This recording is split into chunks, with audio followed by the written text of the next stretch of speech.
क्या आपकी कुंडली में ग्रह सही होते हुए भी जीवन में बार बार बाधाएं आ रही हैं? तो कारण हो सकता है ग्रहों का गलत भाव में होना। आज मैं बताऊंगी ग्रह किस भाव में अशुभ हो जाते हैं और इसका जीवन पर क्या प्रभाव पड़ता है और इस बुरे प्रभाव को किन उपायों के द्वारा दूर कर सकते हैं और जीवन में सुख और खुशियां ला सकते हैं। साथियों, आज की वीडियो में हम मंगल ग्रह के विषय में जानेंगे। मंगल ग्रह चतुर्थ, सप्तम और व्यय भाव में अशुभ होता है, किंतु ऐसा क्यों होता है, इस क्यों के पीछे का मुख्य कारण तथा कुंडली के इस दोष को ठीक करने के लिए शास्त्रीय उपायों पर भी चर्चा करेंगे।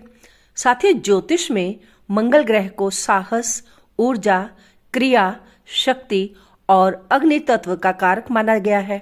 यही तेज, उग्र और त्वरित स्वभाव जब कुछ विशेष भावों में जाता है तो वहां के कोमल, स्थिर भाव तत्व से टकरा जाता है। इसलिए मंगल को इन भावों में अशुभ या दोषकारी कहा जाता है। सबसे पहले जानेंगे मंगल को चतुर्थ भाव में क्यों अशुभ माना जाता है। चतुर्थ भाव जल और मन का भाव है। माता, मानसिक शांति, घर, भूमि, वाहन, भावनात्मक स्थिरता का कारक है, जबकि मंगल का स्वभाव क्रोध, अग्नि, टकराव और जल्दबाजी है। अग्नि जब जल में आती है तो उबाल, अशांति और क्षोभ, चुभन पैदा करती है, जिस कारण मानसिक अशांति, माता से मतभेद, घर में कलह क्लेश, भूमि, वाहन, प्रॉपर्टी में विवाद, हृदय और रक्तचाप संबंधी समस्याएं पैदा होती हैं। इसी कारण चतुर्थ भाव का मंगल कुछ दोष, जिसे मांगलिक दोष भी कहा जाता है, का निर्माण करता है। अब जानेंगे सप्तम भाव में मंगल क्यों अशुभ माना जाता है।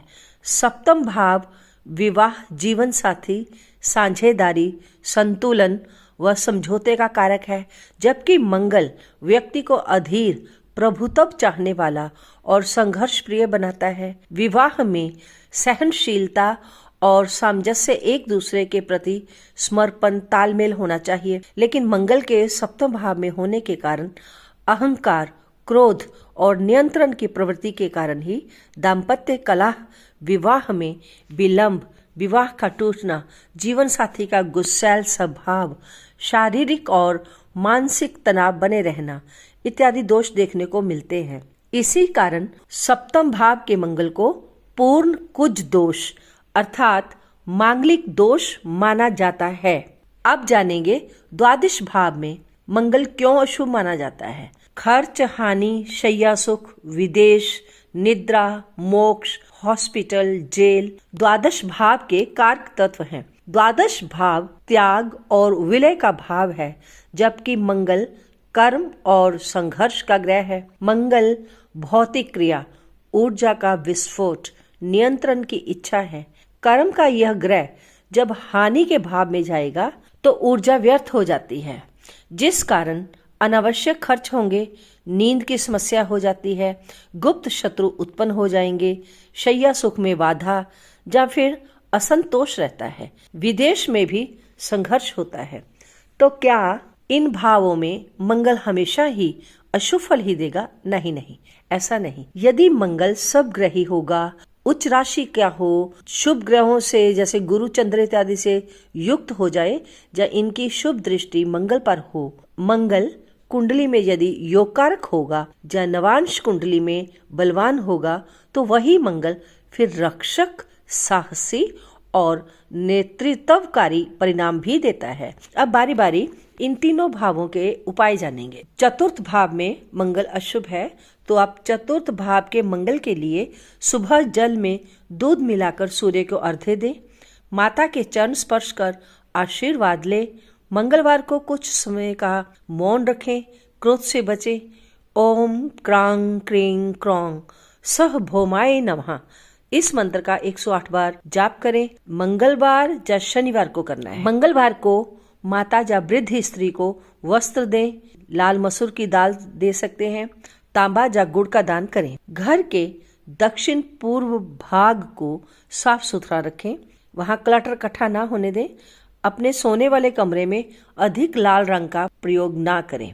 सप्तम भाव के लिए विशेष तौर पर यदि विवाहिक कलह रहती हो तो विवाहिक कलह से बचने के लिए आप उपाय करेंगे हनुमान चालीसा का पाठ, हनुमान जी को सिंदूर चमेली के तेल का चोला चढ़ाएं और ओम अंगारकाय नमः इस मंत्र का 108 बार विवाह से पहले जाप करना बहुत ज्यादा शुभ रहेगा। आप जल्दबाजी में निर्णय ना लें। जीवन साथी को आदेश नहीं बल्कि सहयोग दें। कुछ दोष शांति पूजन विवाह से पहले कर लें। द्वादश भाव में मंगल के उपाय विशेष तौर पर यदि खर्च अधिक रहता हो, नींद की समस्या हो, शैया सुख में कमी महसूस हो और विदेश में आपको कष्ट हो रहे हो तो रात को पैर धोकर सोएं। दूसरा उपाय है कि बेडरूम में इलेक्ट्रॉनिक्स या फिर लाल रंग की चीजों का कम से कम प्रयोग करें। ओम नमः शिवाय इस मंत्र का 108 बार जाप करें। ये मंत्र द्वादश भाव के लिए मंगल को अत्यंत शांत करता है। मंगलवार वाले दिन काले तिलों का दान करें, किसी घायल व्यक्ति की सेवा करें या फिर हॉस्पिटल में अपनी सेवाएं दें। अनावश्यक बहस ना करें। अपनी ऊर्जा का प्रयोग योग, सेवा, साधना में लगाएं। हनुमान या शिव की उपासना करें। अब आप मुझे बताएंगे कि आप किस भाव में मंगल को सबसे अधिक कठिन मानते हैं। अगली वीडियो में मैं आपके द्वारा कमेंट्स में पूछे गए ग्रह के बारे में बताऊंगी, तो प्रश्न करना ना भूलें क्योंकि मेरी वीडियोस उन लोगों के लिए है जो ज्योतिष सीखना चाहते हैं, कुंडली पढ़ना चाहते हैं और ग्रह दोष को स्वयं समझना चाहते हैं। अगर आपको ज्योतिष ज्ञान पसंद आता है तो वीडियो को लाइक और शेयर करें, चैनल को सब्सक्राइब कर लें और कमेंट में अपनी जिज्ञासा अवश्य लिखें। सदा खुश रहें। ओम नमः शिवाय।